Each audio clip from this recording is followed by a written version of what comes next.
Hi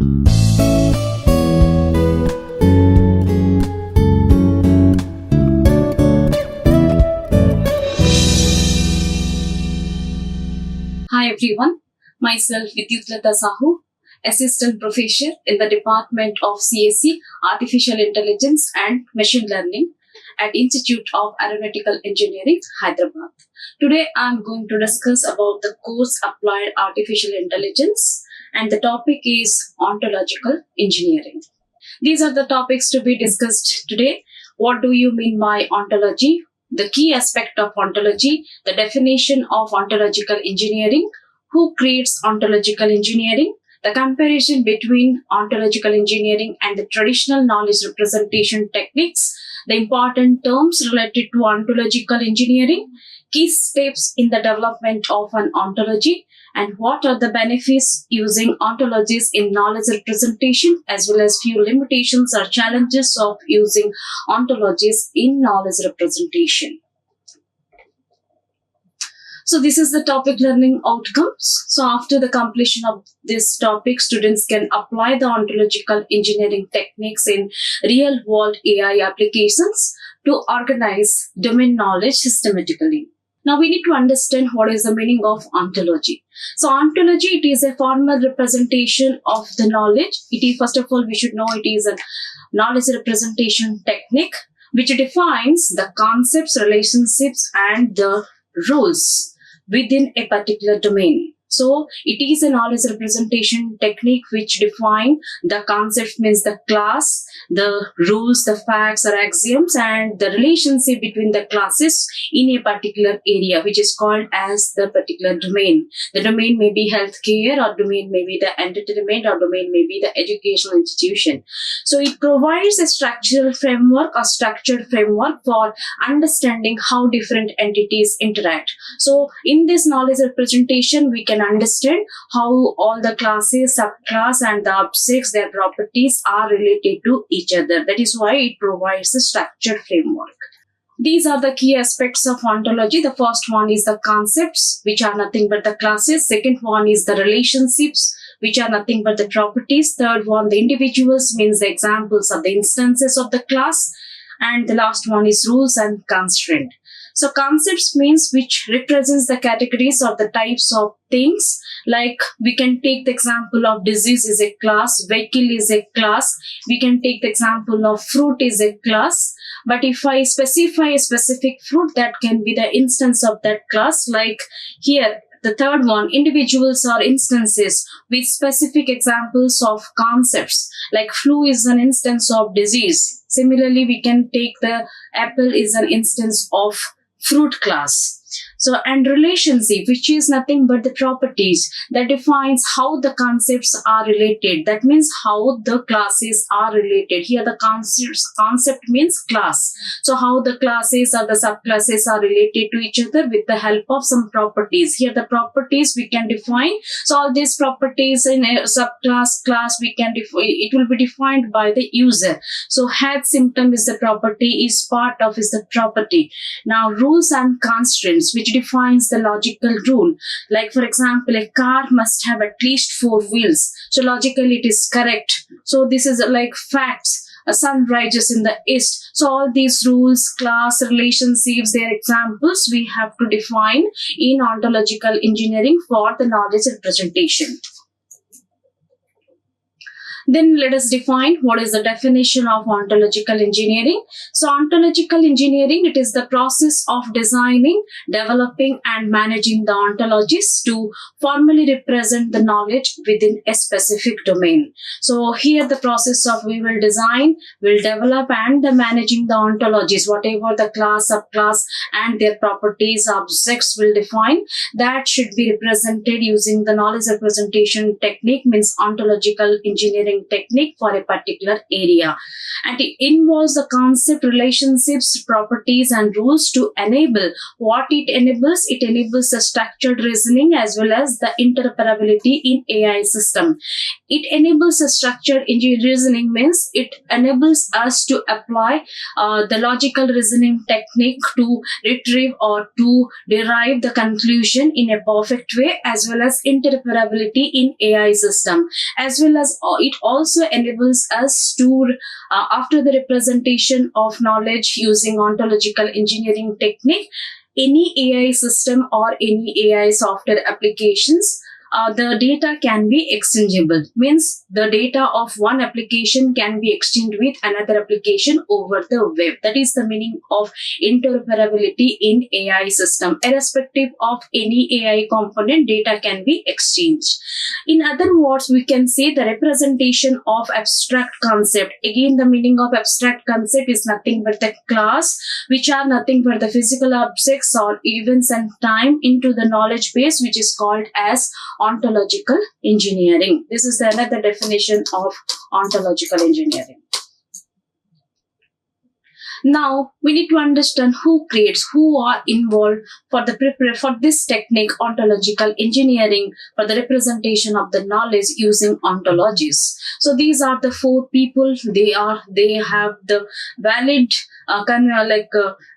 contribution for the representation of the knowledge using ontological engineering. The first one is the knowledge engineers. Second one is the domain expert, then AI researchers and software developers. Normally, the knowledge engineers, they have the knowledge how to develop and how to design the framework for the representation of the knowledge.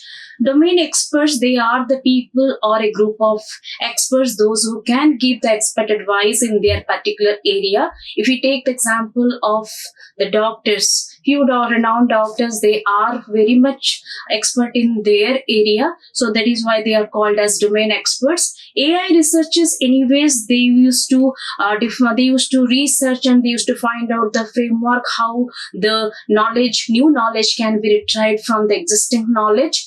As well as the last one is the software developers, software engineers or the software developers. So they are responsible to implement the knowledge which are gathered by the knowledge engineers, domain expert and AI researchers.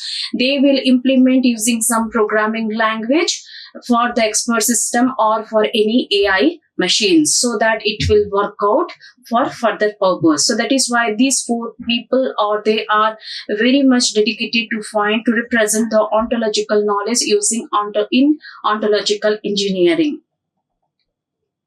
Now, this is one of the example of ontological engineering. I hope you all can understand the class and the object and the relationship. In medical diagnosis system, if we consider, this is one area or it is one domain. A team of doctors who are called as the domain experts, AI engineers and the knowledge engineers collaborate to create an ontology where the concept may be, the class may be. In medical system, the classes may be, disease may be one class, symptoms may be one class, treatment may be considered as one class.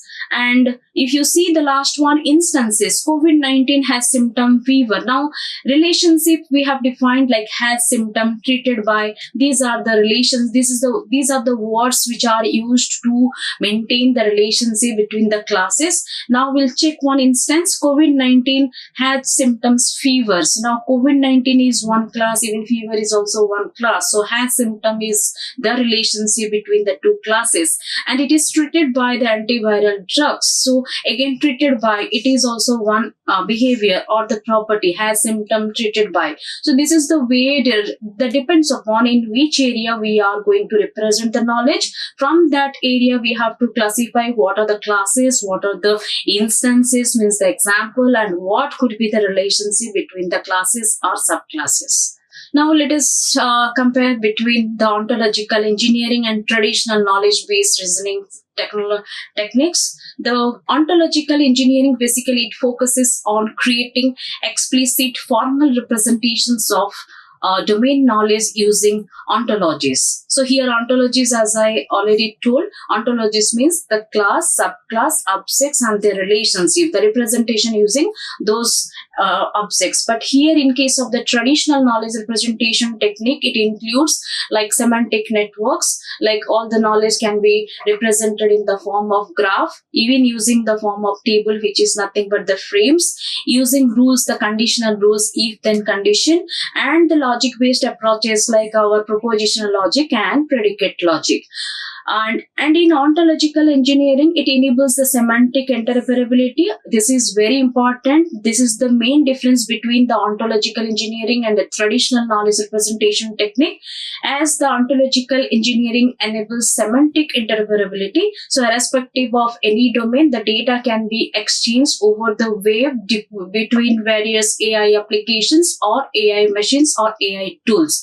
But in this case, in traditional knowledge representation technique, it focuses on representing the facts, objects, and relationships without a globally agreed standard or globally agreed structure. That is why here the data cannot be exchangeable. Now, next point is, it is a ontological engineering. It is used in the semantic web, AI systems, and knowledge graphs, whereas the traditional knowledge representation technique used in expert systems, rule-based systems, and logical inference engine. And this ontological engineering can handle large and complex data sets effectively or efficiently, whereas the traditional knowledge representation fails if the data set is more complex or the data set grows. And here in ontological engineering, we used to use some web language like OWL, which is nothing but the web ontology language, to define the class, subclass, and their properties. Whereas in case of the traditional knowledge representation technique, we used to use the nodes and edges for semantic networks, or we used to use the table for the creation of the frames. Now we'll discuss about various important terms related to ontological engineering. There are 4 different terms are there. One by one I'll discuss. The first one is the categories and the objects. So in categories and objects, as I have already introduced, the categories means the class, object means the instance of the class. So ontological engineering, it involves defining the structured categories, that is nothing but the class and their objects means instances, to represent the knowledge within a domain, that to in a hierarchical format using inheritance. So we'll define the class for a particular area, we'll define the subclass, as well as we'll define the example of each class and subclass and what is the relation between them. So everything can be represented in the form of hierarchical format, means in the form of a tree-like structure using the concept of inheritance. Inheritance, as we know, if there is a class, okay, if their class is nothing but the parent and the subclass is the child class, so always the child class inherit all the properties of the parent class, but parent class does not inherit any property from the subclass. So that concept is called as inheritance. So this concept is used for the representation of knowledge using ontological engineering. So here specifically I have mentioned categories define the general concepts, which is nothing but the classes in an ontology. They act as the blueprint for the objects. Like initially I told, if we take the fruit is the class, so fruit can be the blueprint for the object banana, or apple may be the object, and it establishes the hierarchies and the relationship. Objects are the specific example of the categories. They inherit the properties and relationships from their category. This is the example for the representation of the class and object and the relationship. Here category means class. So disease is a class, and the example we are taking, one example of the disease is COVID-19. So COVID-19 is an instance of the class disease. Similarly, second one, category is the symptom, means class is symptom. Inside this one example or instance we are taking as fever. So fever is a symptom. So fever is an instance of symptom class. Now we will establish the relationship. How we can establish the relationship between the instances or between the classes? Now COVID-19 has symptom fever. So COVID-19 and fever are the instances of both the classes, disease and symptom, and we are establishing the relationship between them as has symptom. Now, the second important term is expressions. How the expressions can be represented in ontological engineering. Basically, the expressions in ontological engineering it is used to define the concepts, relationships, constraints, and the logical rules within an ontology. We can define using various web development language like ontological languages like OWL web ontology language, or RDF resource definition framework language, or DL, that is description logic language. Now, here we will see basically there are three important symbols we used to use for the representation of the expressions using ontological engineering. One is the subset, another one is the belongs to, another one is the implies. So here I will show you the example. First one is the concept of the class expression, how we can represent. So class means which defines the general categories in the ontology. For example, a person is a type of living being. So person is a class, even living being is also a class. So we can say person is a subset of living being, or else we can write person belongs to living being. So instead of subset, we can write belongs to. Next one, the relationship or the property expressions, which describes how the concepts are related to each other. Now we can see the example, a person owns a car. So owns is the property. So own, how we can represent using this expression? Own subset of person and car. So because a person owns a car, so this is the way we can represent.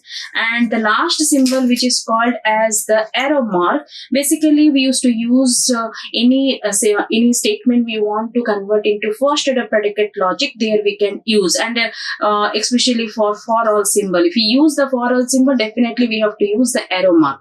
So axioms and constraints. Okay, so define the rules, and which defines the rules and restrictions in the ontology. Now we see the example. Let's see, if X is the COVID-19, then X has the symptom fever. So how to represent in first order predicate logic? That means let us define the variable X for all X. If X is COVID-19, then X has symptom fever. So this is the way we have to write using predicate logic. So I hope you might have understood. The first one is how to write the class and object, the relationship. Then we have to use the expressions using various symbols. One is subset, belongs to, and imply symbol. Now this is the sample code, how after representation or after writing the expression, we have to convert into the web language so that it can be extensible over the web. So this is the sample format of what I have told just now regarding the class and property. Now we can see the OWL web ontology language expression in RDF or XML format. RDF stands for resource definition framework format, or else we can use the XML format also, because here whatever the tags we will create, that is all our user defined tags. So extensible markup language format or resource definition format we can use. Now you see here, we are creating the first class is the disease using the class tag name. The class tag name is class and name of the class is disease. After class, we are giving space RDF ID. ID is the attribute, and which attribute from where we have taken the attribute from RDF language. Now similarly, we have created another class which is called as the symptoms using the class tag name, and ID is the attribute. Then we are creating one object property. The name of the object property is has symptoms and ID is equal to has symptom. Then inside the object property, again we are creating two more tags, that is your domain and range. Domain is RDF resource equal to disease, means disease already we have created one class. So any domain, any kind of disease if we create under the disease class, they can use the property has symptom, that is the meaning. Same thing, range RDF resource is equal to symptoms, means here the range of the symptom will be defined, the target value. So any symptoms come under that range can also use this property. So that is why we are creating these two tags inside the object property. And as we already know in web language, if we are opening any tag, we have to close the tag also. So close the object property tag. So this is the way we can write the class and object using web ontology language. Here inside the web ontology language, specifically we are using RDF. Now, the third important term related to ontological engineering is disjointness in ontological engineering. So, disjointness in ontological engineering, it is a constraint that ensures two or more classes do not share any common instances. That means two classes would be there, or two or more classes will be there. There will be no common attribute between them. That is called as disjointness. So it enforces a strict separation between the concepts, preventing overlap in classifications. Now you can see C1 underscore C2 is equal to 5. That means C1 and C2 are two classes which are disjoint. That means there is no common attribute.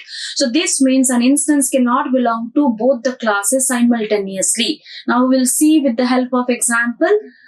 Here one animal classification example is there. Like bird is a subset of animal. Mammal is also subset of animal. But bird and mammal, there is no common between them. So it is equal to 5. So birds and mammals are disjoint. Now how we can represent this statement disjoint using the web ontology language? So this is the representation using web ontology language. So for the creation of the disjoint set, we have to write the disjoint class. We have to create and we have to close the disjoint class also, and in between we have created two different classes which are disjoint with each other. Bird is one class and mammal is one other class. We have to create using the class tag name, and the attribute is about, and both are disjoint. So to make both the classes disjoint, so we are using disjoint classes. Now, the fourth important term is exhaustive decomposition. Exhaustive decomposition means already decomposed, no further decomposition. So, no further decomposition is possible. If you consider male and female, they are further not decomposable. Now, another example here I have mentioned, if we assume exhaustive decomposition, every animal must be either bird or mammal or reptiles. But if we also enforce disjointness, an animal cannot be both bird and mammal. So that is what here here I have mentioned the code using web ontology language, that to RDF. So disjoint union, exhaustive decomposition can be created using the disjoint union tag, and we have to close the disjoint union tag, and inside that we have created four different classes. One is animal class, bird class, mammal class, and reptile class. And while creating all the classes, we have to use, it should be prefixed with this hash symbol, and the tag name should be class and the attribute name should be about. Now bird is an animal, mammal is also animal, reptile also animal, but at the same time both mammal and animal cannot be bird or animal cannot be mammal. So bird and mammal, they can be exhaustive decomposed. Okay, these now we'll discuss about what are the key steps involved for the development of the ontology. Total there are 7 to 8 steps are required for the development of ontology till the implementation, starting from the goal. So the first step is define the purpose and scope. Means identification of the area, in for which area we want to create the ontologies, identify the domain, okay, determine the goal of the ontology and set the level of details needed. Then after the determination of the goal and identification of the domain, then we have to gather the information related to that domain. So how the information can be gathered? Information can be gathered from the domain experts, those who are expert in that area, even some few from existing databases or from existing warehouse, and from research papers also, as well as after identify the key concepts and relationships among them. Use the existing ontology. Sometimes we used to use the existing ontologies also to avoid the duplicacy or to avoid the redundancy. So this is what the gathering of the domain knowledge after formulation of the goal. Then in the third step is identify the key concepts and classes. Here, after identification of the gathering after the gathering of all the informations, we have to identify what are the classes, what are the subclass, and we have to arrange them in the hierarchical structure using inheritance. Then fourth step will maintain will define the relationships and the properties. We will establish the object properties, because every object they possess some properties. Even every class also they have some properties. We have to establish the properties between the class and subclass. Then we will implement using the logical axioms and the rules. where like disjointness, we will add the domain rules, we'll use the description logic language or the formal logic representation. Then after fifth step, the sixth step is we have to choose one of the one of the web language like your web ontology language or resource definition framework language or description language for the semantic web representation. What is the meaning of semantic? Semantic means the meaningful representation of the knowledge over the web so that the knowledge can be extensible or knowledge can be shareable. That is why the web ontology language is used. This is the sixth step. So after the representation using web ontology language, whether the representation is correct or not, it should be validated in the seventh step or it should be reasoned. So for validation and reasoning, there's few AI tools are used like Pilot or Hermit to check for the inconsistencies. If there is any inconsistencies which it should be rectified, it should be validated against the real world data and expert feedback. Then after this, the eighth step is once the error is rectified, eighth step, it will the deployment or the integration. Deployments, it will be released to the real world, and the integration. Who will do all this? The software developers or the software engineers, they are responsible to integrate the knowledge which are created using ontological engineering to different databases or to the expert system or to the AI applications or to the AI machines for semantic interoperability. Why they will integrate for semantic interoperability? Again, I am repeating, semantic interoperability means the meaningful exchange of data over the web. Then at last, let me discuss about few benefits and challenges of the ontological engineering technique. So benefits, so many benefits are there, like it is a standardized knowledge representation technique compared to our standard knowledge like our normal knowledge representation technique. It improves the semantic interoperability compared to other representation of knowledge which cannot be shareable over the web. This technique, using this ontological engineering, knowledge can be shareable, and enhanced AI reasoning will be enhanced, and reusability, once the code is written or once the knowledge is represented, it can be reusable by many people or many areas or in many domains. And scalability means we can scale up the knowledge, even scale down, that depends upon the user's requirement. And better data integration, as we are using the web ontology language, so it is very easy to integrate the knowledge with the other AI systems or other applications or to other databases, and supports expert system. So this is the final this is the main important point. It supports the expert system which can give the expert advice like the human being. They are the AI systems. And the limitations, like the challenges in ontological engineering, like high development complexity. Definitely it takes a lot of time and lots of power for the development of the knowledge, for the representation of the knowledge. It requires more human power for the representation. So that is why it says high development complexity. More processing power is also required.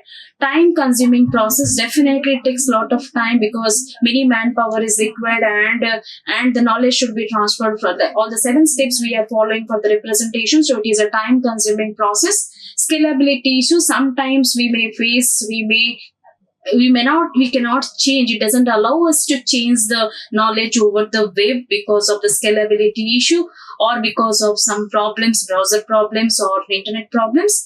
Ambiguity and subjectivity, that depends upon the area for which we have represented the knowledge. So error would be there and related to the subject. Performance overhead, definitely it would be there, and as well as it requires the 24/7 maintenance because it is related to internet. So these are all challenges for ontological engineering. I hope you might have understood all these concepts, whatever I have discussed in this video. So for the preparation of this video, I have referred the textbook Peter Now Big Book, as well as I have followed this YouTube channel. It is visible on the screen. Next class, I will start the module 2 related to the normal few other knowledge representation technique. Till then, thank you. Like, share and subscribe.